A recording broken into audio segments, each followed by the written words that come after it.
Oroni Akara Lo Yalada, la Haftara de Noah est la fameuse, l'une des plus célèbres Haftara de l'année, issue du prophète Isaïe au chapitre 54, dans lequel le prophète nous dit par une parabole très jolie: Réjouis-toi, ô femme stérile qui n'a pas enfanté, pousse des cris de joie et jubile, toi qui n'as pas connu les douleurs de l'enfantement, car plus nombreux seront les enfants de Jérusalem, la désolée, que les enfants de la ville habitée, a dit Hachem. En d'autres termes, vous avez compris, j'imagine, l'allégorie, à savoir que Jérusalem, qui ici est comparée à cette femme qui est restée longtemps stérile, qui n'a pu avoir d'enfants, et lorsqu'elle pourra en avoir, eh bien elle en aura, et ils seront nombreux et en bonne santé. Et donc de cette idée, elle doit déjà se réjouir. Ici, c'est le peuple d'Israël. Élargis l'emplacement de ta tente, que les tentures de tes habitations se déploient, n'épargne rien, rallonge tes cordes et renforce tes piquets. Toutes ces psukim sont des analogies à l'idée que Yerushalayim, et à travers Yerushalayim, l'ensemble de Eretz Israël qui est lié au sort de Jérusalem, eh bien, on prévient le prophète ici, qui est comme toujours le porte-parole de Dieu, vient et dit: vous, peuple d'Israël, auquel on a empêché pendant des siècles et des siècles d'enfanter, d'avoir des enfants sur sa terre, eh bien ces enfants, même s'ils ont été attaqués, même s'ils continuent d'être attaqués, ils seront de plus en plus nombreux, de plus en plus vivants, et avec une joie de vivre qui débordera l'ensemble des générations. Car tu t'étendras puissamment du sud au nord, la descendance héritera des nations, et ils rebâtiront des villes désolées. Toutes ces nations qui se sont associées pour s'opposer à l'installation du peuple juif sur l'ensemble de sa terre, eh bien, toutes ces nations auront un jour à rendre compte de cela. Vous savez, ces grands personnages qui se sont amusés à dire que pour arriver à avoir une véritable paix au sein du peuple d'Israël avec les nations, il fallait remettre en cause la relation entre le peuple et sa terre. C'est exactement le contraire. Ce que d'aucuns appellent le droit international, c'est-à-dire le droit qui a été forgé par les nations qui ont été engendrées par celles qui ont malmené le peuple d'Israël et qui lui ont fait tant de mal pendant des siècles. Ce ne sont pas ces nations-là qui sont de nature à pouvoir aujourd'hui donner des leçons au peuple d'Israël, bien au contraire. C'est lorsque le peuple d'Israël se réinstallera à nouveau sur l'ensemble des terres que Dieu lui a promises, et que ces terres-là, eh bien, retrouveront leurs premiers amours, c'est-à-dire leurs enfants, seulement alors reviendra la bracha, non seulement sur le peuple d'Israël, mais sur l'ensemble des nations. Pour terminer, nos sages nous rappellent que depuis Noah, nous avons appris dans l'humanité que l'homme a la capacité soit de préserver, soit de détruire le monde, mais il est également capable de percevoir la vérité, ainsi que de commettre les erreurs les plus fatales. La génération du déluge a précipité la décadence de l'humanité,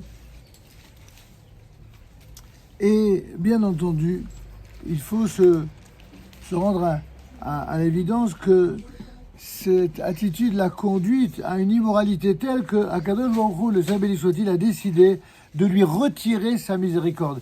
Là où il n'y a plus la miséricorde divine, lorsque Dieu dit aux êtres humains: alors vous vous prenez pour des grands, vous vous prenez pour Dieu, alors débrouillez-vous. On va voir comment vous allez gérer le monde. Et si Dieu, à Dieu ne plaise, enlève sa miséricorde, alors le monde tout entier est en danger. Israël comme le reste de la planète. Souvent, le monde a cru bon de réunir l'ensemble des nations contre Israël, pensant naïvement qu'ainsi ils allaient protéger leur primauté et allaient laisser le peuple élu de côté, voire même pouvoir l'humilier, le massacrer, le piétiner.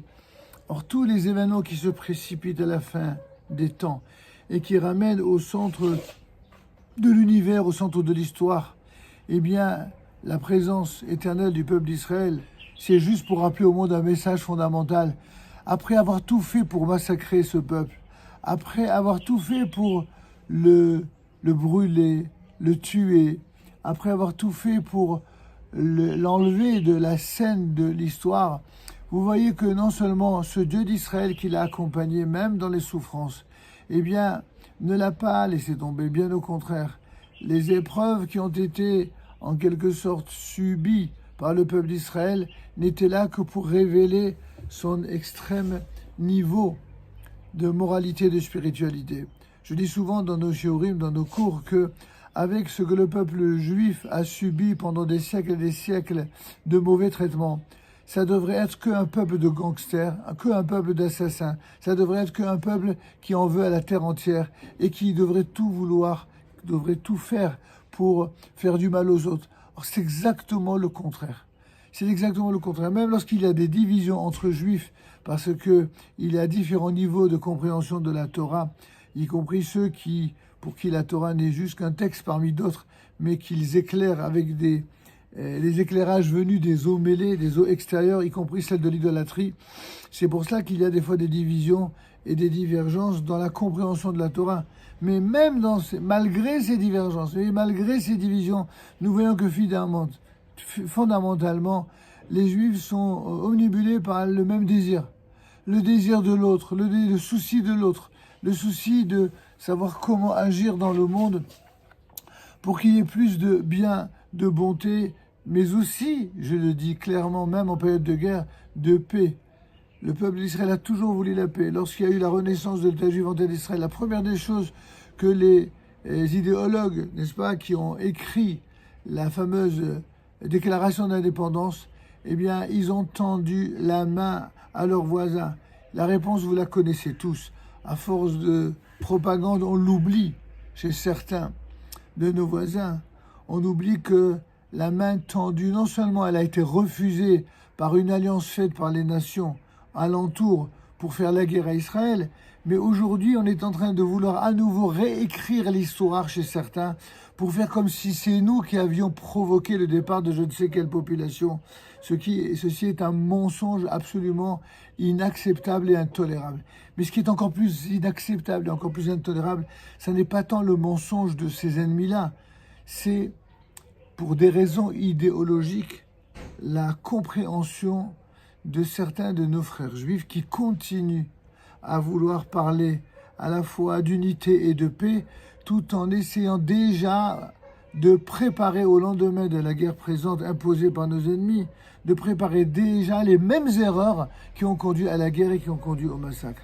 Alors il faut prier le ciel, comme on l'a dit dans une autre vidéo, pour que les leçons soient tirées par chacun. Avoir un peu plus d'humilité par rapport à l'horreur des événements qui s'imposent aujourd'hui.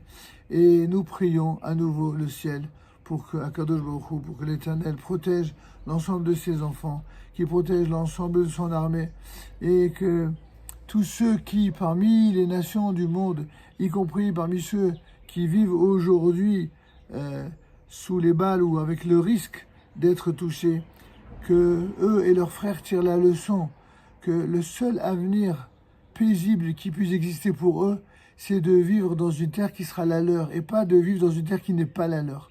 Tous ceux, nous le disons et nous le répétons, tous ceux qui, vous savez, aujourd'hui, c'est devenu une mode de faire des pétitions pour montrer que nous sommes outrés des exactions, des crimes contre l'humanité. Et nous avons également signé cette pétition comme les autres. Mais là où nous ne sommes pas d'accord dans l'énoncé de la pétition, c'est de dire que ce que certains réclament en termes de vie d'un peuple sur sa terre, en terre d'Israël, que ce serait légitime. Chas v'shalom. Il n'y a aucune légitime pour une nation étrangère à vouloir être un peuple dans la terre du peuple d'Israël. En aucun cas. De même qu'il est tout aussi illégitime de prétendre à avoir en France, en Angleterre ou en Allemagne une terre qui appartiendrait à un autre peuple que le peuple d'origine de la terre en question. C'est la même chose et encore plus vrai pour la terre d'Israël. Seulement les peuples qui disent le contraire, ou les juifs assimilés qui disent le contraire, parce qu'ils ne veulent pas que le peuple juif ait à la fois sa terre, sa nation et sa Torah en terre d'Israël. Ils voudraient que la terre ne soit pas selon les critères que Dieu a choisis, mais selon les critères que les nations du monde ont choisis. Or, vous voyez bien que entre deux massacres et entre deux guerres, ces nations sont toujours unies contre Israël, que chacun en tire la leçon, et que, Be'ezrat Hashem, de cette leçon-là, que chacun tirera, on puisse retrouver une paix qui soit réelle, c'est-à-dire une paix qui n'existera que lorsque le peuple juif retrouvera sa place légitime sur la terre de ses aïeux et de ses enfants, que les nations du monde, au lieu de s'opposer à cela, soient là au contraire pour le soutenir, l'encourager, et que ainsi, ils verront que le seul peuple sur la terre qui est effectivement capable de protéger tous ses citoyens, qu'ils soient juifs, musulmans, chrétiens ou de quelque identité religieuse ou autre que ce soit, c'est justement lorsque le peuple juif est sur la totalité de ses terres. Tant que cette équation-là ne sera pas respectée par les nations elles-mêmes, alors tous les plans humains, toutes les alliances et les traités de paix humains seront appelés, chas v'shalom, à préparer de nouvelles guerres, ce que, à Dieu ne plaise, nous ne souhaitons pas. Nous souhaitons au contraire que les prophéties d'Israël se réalisent, une prophétie qui, rappelons-nous, transformera toutes les armes de guerre en des instruments agricoles et plus des kélim, c'est-à-dire des instruments qui viennent pour tuer, mais au contraire pour célébrer la vie, celle que nous souhaitons bien sûr au peuple juif, mais à l'ensemble des êtres humains. Et un dernier message qui est destiné à tous nos frères en humanité, qu'ils appartiennent au monde arabo-musulman ou aux autres nations d'ailleurs, mais particulièrement au monde arabo-musulman. Dans ce monde-là, il y a, c'est vrai, des êtres qui certainement sont animés d'un désir et d'une volonté farouche de paix, mais ils sont tiraillés entre cette volonté-là et la volonté qui est inhérente à la notion de nation arabe, qui, contrairement à la notion de nation juive qui est là pour faire du bien à l'ensemble des nations, la nation arabe a pour désir le désir d'avoir le pouvoir. Et ça, c'est tout le portrait, c'est le procès d'intention qui a été fait au peuple juif pendant des siècles, de vouloir soi-disant diriger le monde. Le peuple juif ne veut pas diriger le monde. Le peuple juif a reçu une mission dans la Torah qui consiste à prendre des décisions pour le monde, pour le bien de l'humanité. Et ces décisions ne pourront pas être réalisées aussi longtemps qu'il y aura dans le monde des humains des saboteurs qui empêcheront ces réalisations-là. Alors que chacun comprenne cela. Il est de l'intérêt de l'humanité tout entière, y compris de l'intérêt des nations arabo-musulmanes, de comprendre tout ce qu'ils auront à gagner en tant que nation et en tant qu'individu à soutenir Israël dans sa terre. Il y a, Dieu merci, plus d'une vingtaine de pays arabo-musulmans. Ils auraient très bien pu, depuis si longtemps, régler le problème palestinien. Non, ils préfèrent entretenir la haine au sein du monde palestinien, que cette haine anti-juive s'exprime ici en terre d'Israël, ou qu'elle s'exprime à Paris, ou qu'elle s'exprime à Londres ou à New York.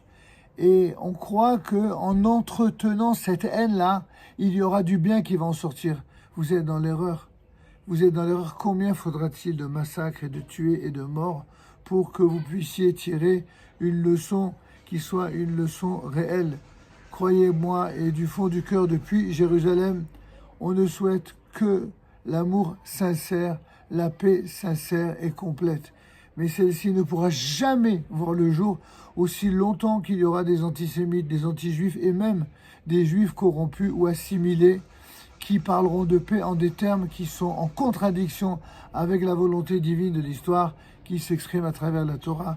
Que Dieu nous amène cette paix, que Dieu nous amène cette unité, cette fraternité retrouvée et que le monde soit suffisamment amoureux de la paix, bien plus que et amoureux de ses enfants, et bien de façon aussi forte et plus forte encore que malheureusement la haine que certains enseignent à leurs enfants. Que cet amour se propage à travers toute la génération et tous les enfants qui viendront après. Amen. Shabbat, shalom et voilà.